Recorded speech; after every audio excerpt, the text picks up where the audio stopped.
It was back to school today for 2 Metro Atlanta school districts. We have a full list of districts' plans running at the bottom of your screen because it's so much information to sort out. So students in Paulding and Cherokee counties went back to class, both offering in-person or virtual learning for these students. Tracy McPeer joins us now live from Cherokee High School tonight. Tracy, the vast majority of the students there in Cherokee opting for in-person learning. That's right. After months of quarantine and then summer, today was the first day back in school. Now, the school district says there are new measures in place to track and inform in case anyone comes down with COVID-19. Now, while the majority of students came back in person, there were some who felt that wasn't the safest option.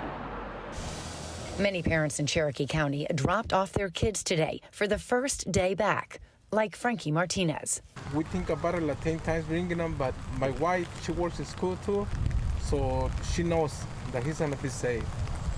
Because she works in school in Cherokee County, and I think we're gonna be okay. So I tell the parents to send to school, and if kids start feeling a little weird, a little bad, just take them back home. According to the district, about 78% of families are opting for in-person learning, with just under 10,000 of the district's nearly 43,000 students going completely virtual.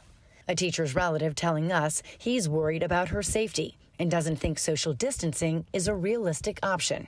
What we see on paper is simply not what's feasible to happen in the classrooms, in the hallways, in the public gathering spots. He says suggesting masks for students isn't enough. And on this first day back, he doesn't feel it's clear what happens if a student gets infected. When is the public notified? When are the teachers notified?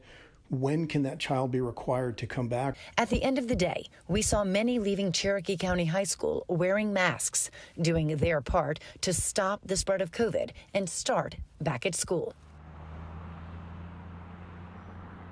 Now, the superintendent is sending an email out this evening to all the families to let them know how today went.